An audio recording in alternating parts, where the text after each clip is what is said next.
दिया की छोटी सी मसालों की दुकान में हवा भारी थी। इलायची, लौंग और हल्दी आमतौर पर उसकी इंद्रियों को गर्माहट से भर देते थे। आज नहीं, आज वे उसके दिवंगत पति विजय की यादें ताजा कर रहे थे। 2 साल हो चुके थे, 2 साल खालीपन के। विजय की हंसी चावल की बोरियों से गूंजती हुई लग रही थी। उनका कोमल स्पर्श पुराने पीतल के तराजू पर महसूस हो रहा था। दिया ने उस काउंटर पर उंगली घुमाई जो उसने बनाया था। आंखों में आंसू आ गए, जिससे उसकी दुनिया के चटकीले रंग धुंधले हो गए। उसका बेटा रोहन उसके पैरों के पास खेल रहा था, अनजान उसके खामोश दर्द से। दिया के मन में एक अजीब सी पीड़ा छा गई। रोहन उसका सहारा था, उसके जीने की वजह। वह उसके नुकसान की एक दर्दनाक याद भी था। माँ, आप रो क्यों रही हैं? कुछ नहीं मेरे प्यारे, बस आंखों में थोड़ी सी धूल चली गई। दिया ने रोहन को अपनी बाहों में भर लिया। वह सिर्फ 5 साल का था, फिर भी वह पहले से ही घर का मर्द था। यह सोचकर उसकी आंखों में फिर से आंसू आ गए। अगर आपको यह कहानी पसंद आई हो तो कृपया लाइक और सब्सक्राइब करें। उस शाम बाद में दिया अपनी सास लक्ष्मी के साथ बैठी थी। कोमल आंखों और शांत शक्ति वाली लक्ष्मी दिया का सहारा थी। दिया, अब समय आ गया है। किस चीज का समय माँ? अपने जीवन को फिर से बनाने का समय बेटा। विजय तुम्हें खुश देखना चाहेंगे। रोहन को एक पिता की जरूरत है। दिया की आंखों में आंसू आ गए। विजय की जगह किसी और आदमी के बारे में सोचना एक विश्वासघात की तरह लग रहा था। फिर भी वह लक्ष्मी की बातों में सच्चाई से इनकार नहीं कर सकती थी। रोहन एक होशियार, चंचल बच्चा था। वह एक पिता के प्यार और मार्गदर्शन का हकदार था, जो दिया अकेले नहीं दे सकती थी। लेकिन माँ, मैं इसके बारे में सोच भी कैसे सकती हूँ? तुम चिंता मत करो बच्चे, मुझे पहले ही कोई मिल गया है। शादी एक शांत समारोह था।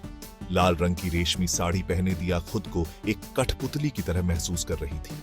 उसका दिल विजय के लिए दर्द कर रहा था, फिर भी उसके भीतर उम्मीद की एक किरण कौंध गई। रोहन के लिए एक उम्मीद, एक पूरे परिवार के लिए। उसका नया पति अरुण दयालु लग रहा था।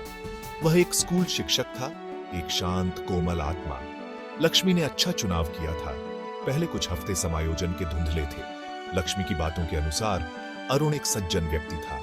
वह दिया के अतीत का सम्मान करता था, कभी भी अपनी उपस्थिति को जबरदस्ती नहीं करता था।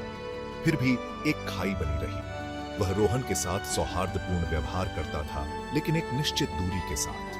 दिया ने रोहन की लालसा भरी निगाहों को देखा, अरुण से जुड़ने के उसके प्रयासों को देखा, जो केवल विनम्र उदासीनता से मिले। उसका कलेजा मुंह को आ गया। यह वह खुशहाल परिवार नहीं था जिसकी उसने कल्पना की थी। क्या हुआ बेटा? अरुण अंकल मेरे साथ पापा की तरह क्यों नहीं खेलते? दिया ने रोहन को अपने कमरे में धीरे से रोते हुए पाया। उसकी सिसकती आवाज सुनकर उसका दिल टूट गया। दिया को अरुण पर गुस्सा आ रहा था। वह रोहन की मासूम लालसा के प्रति इतना अंधा कैसे हो सकता था? क्या उसे एहसास नहीं था कि रोहन को स्वीकार करने का मतलब था दिया को पूरी तरह से स्वीकार करना? आपको रोहन के साथ प्रयास करने की जरूरत है। मैं कोशिश कर रहा हूँ दिया, लेकिन ये आसान नहीं है। वह मेरा नहीं है। दिया की आंखों में दर्द अरुण के अपने दिल की उथल पुथल को दर्शाता था। अगले दिन अरुण जल्दी घर लौट आया। उसने रोहन को आंगन में अकेले खेलते हुए पाया। हिचकिचाते हुए वह लड़के के पास पहुंचा। रोहन, कैसा रहेगा अगर हम कैरम का खेल खेलें? तुम्हें पता है, तुम्हारे पिता ने मुझे खेलना सिखाया था। रोहन की आंखें चमक उठी। उसने अरुण अंकल को इतना उत्साहित कभी नहीं देखा था। उस दिन आखिरकार बर्फ पिघल गई। आंगन हंसी से भर गया, क्योंकि अरुण ने अजीब उत्साह के साथ रोहन को कैरम के मोहरों पर प्रहार करना सिखाने की कोशिश की। दिया द्वार पर खड़ी देख रही थी। उसका हृदय भावनाओं से उमड़ रहा था। हो सकता है कि अरुण विजय की जगह न ले सके, लेकिन वह रोहन का पिता बनने के लिए ईमानदारी से प्रयास कर रहा था, और यही वास्तव में मायने रखता था, उसने महसूस किया। जैसे जैसे महीने सालों में बदलते गए, बनावटी परिवार खिल उठा। अरुण ने अपनी धैर्य और दयालुता से रोहन के दिल के चारों ओर की दीवार को तोड़ दिया। उसने उसे गणित पढ़ाया, उसे बहादुर राजाओं और चालाक मंत्रियों की सोने के समय की कहानियां सुनाई, और रोहन के जन्मदिन के लिए विजय की खास पतंग बनाना भी सीखा। बदले में रोहन अरुण के जीवन में हंसी और प्रकाश वापस ले आया। उसने अपनी संतानहीनता के कारण पैदा हुए शून्य को प्रेम और स्नेह से भर दिया। दिया ने इस परिवर्तन को देखा अपने भीतर एक लंबे समय से सुप्त आनंद को खिलते हुए महसूस किया। विजय की स्मृति अब निरंतर पीड़ा का स्रोत नहीं थी, बल्कि उस प्यार की एक मधुर याद थी जिसे उसने जाना था। अरुण और रोहन को गले लगाने में उसे एक नई तरह की खुशी मिली, एक समझ, स्वीकृति पर बनी और प्यार की स्थायी शक्ति।